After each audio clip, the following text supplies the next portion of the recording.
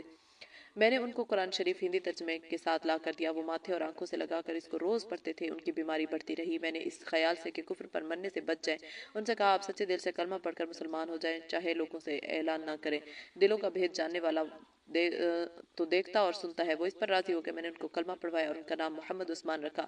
موت سے 1 روز پہلے انہوں نے آشرم کے لوگوں کو بلایا اور ان سے اپنے مسلمان ہونے کا کھل کر اعلان کیا اور کہا کہ مجھے جلایا نہ جائے بلکہ اسلام کے طریقے پر دفنایا جائے۔ لوگوں نے اسلام کے طریقے پر تو نہیں بلکہ ہندوؤں کے طریقے پر ان کو بٹھا کر سمادھی بنا دیا۔ اللہ کا شکر ہے کہ وہ یہاں کی آگ سے بھی بچ گئے۔ ان کے مسلمان ہونے پر رشی کیش میں بہت سے لوگ میرے مخالف ہو گئے، مجھے وہاں رہنے میں خطرہ محسوس ہونے لگا۔ میں نے پھول تا کر پورے حالات بتائے۔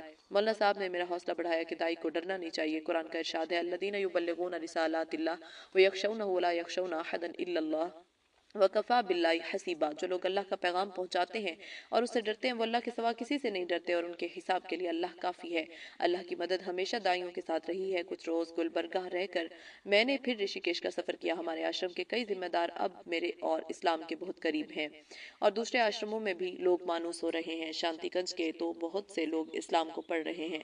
امید ہے کہ دعوت کی فضا ضرور بنے گی۔ اب کافی لوگ میری باتیں محبت سے سنتے ہیں، میرا ارادہ مستقل وہیں رہ کر کام کرنے کا ہے۔ اللہ تعالیٰ مجھے ہمت عطا فرمائے۔ سوال: بہت بہت شکریہ عبد الرحمن صاحب، آپ سے بہت سی باتیں قارئین ارمغان کے حوالے سے ہو گئیں، آپ ان کو کچھ پیغام دینا چاہیں گے؟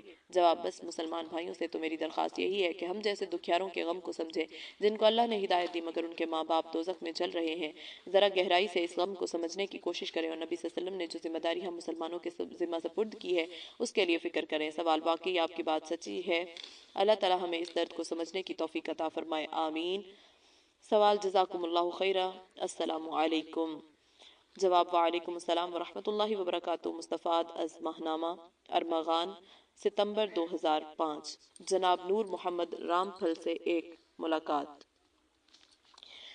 احمد ابا السلام علیکم ورحمۃ اللہ. نور محمد وعلیکم السلام ورحمۃ اللہ. سوال: نور محمد صاحب، ہمارے ہاں سے ایک اردو میگزین ارمغان کے نام سے نکلتا ہے. مجھے اس کے لیے آپ سے کچھ باتیں کرنی ہے تاکہ وہ باتیں آپ کے رسالہ میں آئیں اور لوگوں کو اس رسالہ میں آئیں اور لوگوں کو ان سے فائدہ ہو. جواب: احمد بھیا، مجھ دیہاتی سے آپ ایسی کیا باتیں کریں گے جن سے لوگوں کو فائدہ ہو؟ سوال: آپ کو اللہ تعالیٰ نے ایسے زمانہ میں اپنے فضل سے ہدایت دی ہے، آپ کی زندگی میں اللہ کی کریمی کا نمونہ ہے. جواب: ہاں بھیا، اس میں کیا شک ہے کہ میرے اللہ نے مجھے ہدایت دی. روتے ہوئے میں ہرگز اس لائق نہیں تھا. اگر میرے روئیں میں ایک جان ہو اور اللہ کے شکر میں اس کو قربان کر دوں تو پھر بھی شکر ادا نہیں ہو سکتا، اور جان اور رواں بھی اس کی نعمت ہے. سوال: آپ اپنا تعارف کرائیے، یعنی اپنا پریچے دیجئے. جواب: میرا پرانا نام رام پھل ہے. میں میرٹھ ضلع کے ایک گاؤں دادری کے گجر گھرانے میں پیدا ہوا. پتا جی ایک چھوٹے کسان تھے. تقریباً 25 سال ہوئے ان کا دیہانت انتقال ہو گیا. مجھے میرے اللہ نے 13-14 سال پہلے ہدایت دی. میں نے پھل تا کر آپ کے والد صاحب کے ہاتھ پر اسلام قبول کیا اور میری مرضی سے انہوں نے میرے بڑے بھائی کے نام پر میرا نام نور محمد رکھا. سوال: آپ کے بڑے بھائی بھی مسلمان ہو گئے تھے؟ جواب: جی ہاں، اصل میں مسلمان وہی ہوئے تھے اور مجھے ان کے صدقے میں ہدایت ملی. سوال: ذرا تفصیل سے اپنے قبول اسلام کا واقعہ سنائیے. جواب: میرے ایک بڑے بھائی جے پال تھے. وہ کھتولی میں میرٹھ والے لالاؤں کے ہاں ملازم تھے. ان کے ہاں کولہو کریشر کا بڑا کاروبار تھا. بائی صاحب بڑے مذہبی سجن اور رحم دل آدمی تھے. کسی دکھی آدمی کو دیکھ نہیں سکتے تھے. کسی زخمی جانور کو دیکھ کر وہ بہت پریشان ہو جاتے. بڑے بھاوک جذباتی سے آدمی تھے. پھولوں پودوں کو دیکھتے تو مچل جاتے، ستاروں کو دیکھتے تو بےتاب ہو جاتے، اٹھ کر بیٹھ جاتے، ساری ساری رات مالک کی تعریف کرتے رہتے تھے. ان کے کارخانہ کے پاس میں پھلت کے 2 لوگوں کی دکان تھی جو فرنیچر وغیرہ بناتے تھے. ان کی دکان پر آپ کے ابی مولانا کلیم کبھی کبھی آیا کرتے تھے. بھائی صاحب بھی ان سے ملتے. 2-4 لوگ جمع ہو جاتے تو مولانا صاحب دین کی باتیں کرتے. میرے بھائی بھی نیچے بیٹھتے، ان کو توجہ سے سنتے. اسلام کی باتیں ان کے دل کو بہت بھاتی. مولانا صاحب بتاتے ہیں کہ ان کو خیال ہی نہ تھا کہ یہ شخص ہندو ہے. اگست کے مہینہ میں کھتولی میں چھڑیوں کا میلہ لگتا تھا. 1990 میں میلہ لگ رہا تھا. مولانا صاحب بتاتے ہیں کہ میں سڑک سے جا رہا تھا تو قسیم الدین نے تیز آ کر مجھے سلام کیا اور کہا کہ دادری کا ایک گجر میرٹھ والوں کے کارخانہ میں رہتا ہے، وہ آپ سے ملاقات کے لیے تڑپ رہا ہے، آپ 5 منٹ اس سے مل لیں. مولانا صاحب آ کر دکان پر بیٹھے اور اندر کارخانہ سے ہمارے بھائی کو بلا لائے. بھائی صاحب نے مولانا صاحب سے کہا کہ مولانا صاحب میں نے ایک سپنا دیکھا کہ ایک بہت خوبصورت سنہرا رتھ ہے جیسے سونے کا ہو. اس پر بہت سارے حضرات یعنی مولانا لوگ بیٹھے ہیں اور آپ اس رتھ کو چلا رہے ہیں. سامنے ایک بڑا محل ہے بہت خوبصورت جس پر ہیرے جڑے ہوئے ہیں، کمکمے سجے ہوئے ہیں. اس کے 8 دروازے ہیں. لوگ کہہ رہے ہیں کہ یہ سورگ ہے. میں نے یہ سنا تو میں بھی رتھ میں لٹکنے لگا، مگر آپ نے میرا ہاتھ پکڑ کر اتار دیا کہ تو ہندو ہے تو اس حال میں سورگ میں نہیں جا سکتا. آپ سب لوگ سورگ میں چلے گئے اور میں روتا ہوا کھڑا رہ گیا. یہ کہہ کر بھائی صاحب مولانا صاحب سے چمٹ گئے اور خوب روئے. مولانا صاحب آپ نے مجھے سورگ میں جانے کیوں نہیں دیا؟ آپ کا کیا بگڑ جاتا؟ مولانا صاحب نے ان کو تسلی بھی دی اور کہا کہ بھائی مجھے تو اس خواب کا پتہ بھی نہیں، مجھے کسی کو سورگ سے روکنے کا حق بھی نہیں. اصل میں سورگ سے آپ کو اس نے روکا جو سورگ کا مالک ہے. اس کا قانون یہ ہے کہ اس نے صرف ایمان والوں اور مسلمانوں کے لیے سورگ بنائی ہے. سچی بات یہ ہے کہ جو انسان ایمان نہ لائے، مسلمان نہ ہو، اس کو تو اس دنیا میں رہنے کا حق ہی نہیں ہے. اس کو سنسار کی نیشنلٹی ہی نہیں. غیر ایمان والا باغی اور غدار کی طرح دنیا میں رہتا ہے. اس دنیا کا مالک ایک خدا اکیلا ہے. اس نے اپنی دنیا کے لوگوں کے لیے قانون اسلام اپنے سچے نبی کے واسطے سے بھیجا ہے. جو آدمی اس اکیلے مالک کو نہ مانے اور اس کے بنائے ہوئے قانون اسلام کو نہ مانے تو وہ اللہ کا باغی اور غدار ہے. اس کو اس دنیا میں رہنے کا حق حاصل نہیں. پھر وہ سورگ میں کیسے جا سکتا ہے؟ اگر آپ کو سورگ میں جانا ہے تو کلمہ پڑھ کر مسلمان ہو جائیے. آج تو خواب دیکھ کر اتنا پچھتا رہے ہو، موت کا کچھ پتہ نہیں کب آ جائے. موت کے بعد اگر خدا نہ خواستہ آپ مسلمان نہ ہوئے تو یہ خواب حقیقت بن جائے گا اور پھر یہاں لوٹ کر بھی نہیں آ سکتے. بھائی صاحب نے کہا دادری جیسے گاؤں میں آج کے فسادات کے دور میں اگر میں مسلمان ہو جاؤں تو میرے گھر کے لوگ مجھے مار ڈالیں گے. مولانا صاحب نے کہا مار ڈالیں گے تو آپ شہید ہو جائیں گے اور بھی جلدی جنت میں پہنچ جائیں گے. بھائی صاحب نے کہا اگر میں مسلمان ہو جاؤں تو مجھے گھر چھوڑنا پڑے گا، پھر میں کہاں رہوں گا؟ مولانا صاحب نے کہا کہ آپ پھلت آ جائیے اور ہمارے ہاں رہیے. بھائی صاحب نے کہا میں 2-4 روز میں گھر والوں سے کہہ کر آؤں گا. مولانا صاحب بتاتے ہیں کہ ملاقات کر کے وہ پھلت چلے آئے. خیال تھا کہ 2-4 روز میں جے پال بھائی پھلت آ جائیں گے، مگر وہ نہیں آئے. نومبر کے آخر میں ایک روز مولانا صاحب ظہر کی نماز کے لیے نکلے. دیکھا کہ جے پال بھائی صاحب باہر بیٹھے ہیں، کچھ پھل وغیرہ لے کر آئے ہیں. مولانا صاحب سے گلے ملے اور بولے مولانا صاحب آپ